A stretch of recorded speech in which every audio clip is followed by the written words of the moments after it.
তারা একদিনও এই কর্ম ছাড়ে কি রান্না করে বন্ধ করে? সহ্য করতে হবে। এই জগতে এসছি মানে আমি কি করতে হবে? সহ্য করতে হবে। তো সেই জন্য সহ্য করে এখন যদি সহ্য করবেন, এখন যদি কষ্ট করবেন, তাহলে পরে কষ্ট করলে ইয়েস, যদি কেষ্টকে পেতে চান তাহলে এখন বসে একটু কষ্ট করে শ্রবণ করতে হবে। তাহলে কি কাকে পাবেন?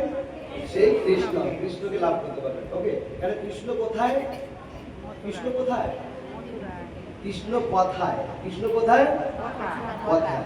মানে কৃষ্ণ এখানেই আছে, কিন্তু আমাদের চোখটা তো পরিষ্কার নেই, সেই জন্য আমরা দেখতে পাচ্ছি না, তাই না? তো ব্রহ্মাজি বলছে প্রেমাঞ্জল সুরিত ভক্তি বিলোচনেন সন্ত সদৈব হৃদয়েষু বিলকায়াঞ্চিত। প্রেমরূপ অঞ্জনের দ্বারা যখন আমাদের চোখটা আমরা রঞ্জিত করব, তখন আমরা সেই অখিল বিশ্বব্রহ্মাণ্ডের নায়ক, সেই জগৎপতি জগন্নাথ, সেই কৃষ্ণকে আমরা দেখতে পাবো। এখন চোখে যেহেতু আমাদের প্রেম নেই, সেই জন্য আমরা দেখতে পাচ্ছি না। কেন? আমাদের চোখে এখন শুধু কি রয়েছে? কাম। কি রয়েছে? কাম। সবকিছু আমি ভোগ করবো, এই প্রবৃত্তি। এইটা যখন চেঞ্জ হয়ে যাবে, তখন প্রেম অটোমেটিক্যালি উদিত হয়ে যাবে, আর তখন সেই ভগবানকে আমরা দর্শন করতে পারবো। তো তুমি এখানেই রয়েছে, কিন্তু এখন আমরা দেখতে পাচ্ছি না। যেই মুহূর্তে আমাদের মধ্যে প্রেম জাগরিত হবে, আমরা তখন সর্বত্র সর্বত্র দর্শন করতে পারবো। সর্বত্র কৃষ্ণমূর্তি করে ঝলমল, সেই দেখতে পায় যার আঁখি নির্মল। যার চোখ পরিষ্কার তিনি দেখতে পারবেন, তিনি সেই ভগবানকে দর্শন করতে পারবেন। ওকে, তো এই বিল্বমঙ্গল ঠাকুর, ওনার খুব সুন্দর চরিত্র। এই কাহিনী আপনারা জানেন, সবাই মোটামুটি সবাই জানেন, কেন পালা গান টানে এইসব কাহিনী বলে, তো সেই জন্য আপনারা জানতে পারেন। তো এই বিল্বমঙ্গল ঠাকুর উনি কোথায় আবির্ভূত হয়েছে বললাম? কোথায়? কেরালা। দক্ষিণ ভারত, কেরালা। আপনারা শুনছেন? কোথায় বলেছিলাম? কেরালা। দক্ষিণ ভারতে কেরালা।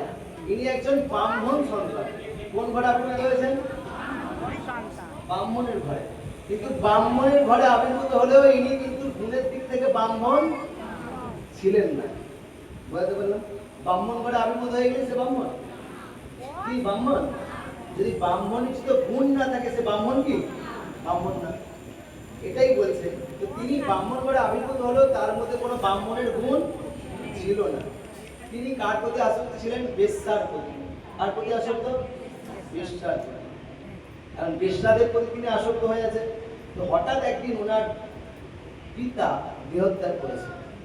আর পিতা দেহত্যাগ করেছে শ্রাদ্ধ শিরোমণি, মানে শ্রাদ্ধর দিন। এখন শ্রাদ্ধ করার জন্য বসেছেন, শ্রাদ্ধ অনুষ্ঠান করছে।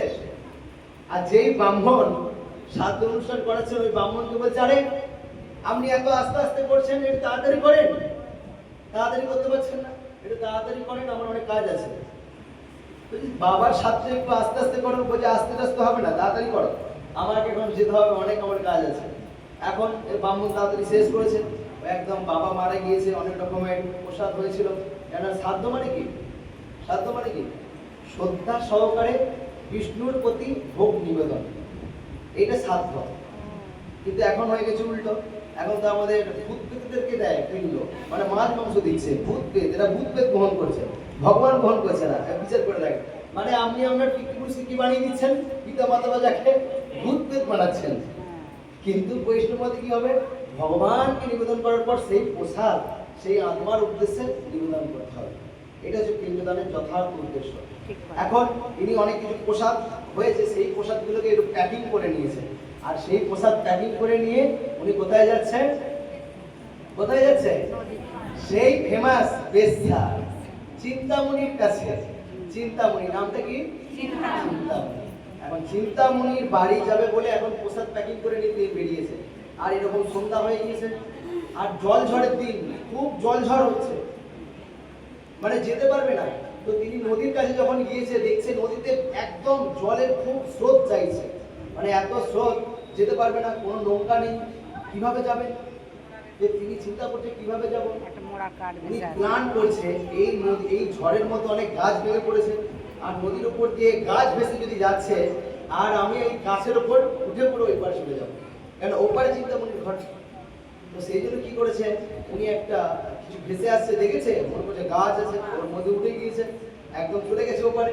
ওপারে গিয়ে যখন চিন্তামণির ঘরে গিয়েছে, তখন গিয়ে কি দেখছেন না, চিন্তামণি উনি আগে ঘরকে চাবি কেটে রেখেছে। কেন উনি দেখছে আজকে এই ঝড় বৃষ্টির দিনে আজকে আর আসবে না, তো ও লক করে রেখেছে। আর এই দেখছে ডাকছে, সারা পাচ্ছে না, কেন অনেক বজ্রপাত পড়ছে, বৃষ্টি জোর চলছে, তাহলে শুনতে হবে, বাইরে যদি কেউ ডাকে শুনতে পাচ্ছে না। উনি দেখছে আমাকে কাঁচিতে টপকে যেতেই হবে, কিভাবে যাবো? একটা দড়ি ঝুলছে, ও দেখছে ওই দড়িটাকে ধরে ও উঠে পড়েছে উপরে। এখন যেই ঘরের মধ্যে ঢুকে গিয়েছে আর যেই ঘরে ঢুকেছে, চিন্তামণি তো ভয় পেয়ে গেছে। আরে এই রাত্রেবেলা কে এলো? বলছে আরে ভয় পেও না, আমি কে? বিল্লা মঙ্গল এখন এসে গিয়েছেন। বলছে আরে তুমি এই ঝড় বৃষ্টির দিনে কি করে এলে? বলছে আরে আর বলো না, তোমাকে না দেখে আমি থাকতেই পারছিলাম না, এত কষ্ট হচ্ছিল তোমাকে না দেখে, তো সেই জন্য আমি এসে গিয়েছি। এখন উনি এসে গিয়েছেন। বলছে তুমি কিভাবে এলে? এই ঝড় বৃষ্টিতে তো নৌকা চলেনি। বলছে আমি জানি না, আমি তো একটা কিছু পার হয়ে এসে গেছি। কি পার হয়ে এসেছিল? একটা লাশ, মানে মৃতদেহ। মৃতদেহটাকে ধরে উনি চলে গিয়েছেন। বলছে এই ছাদে কি করে উঠলে?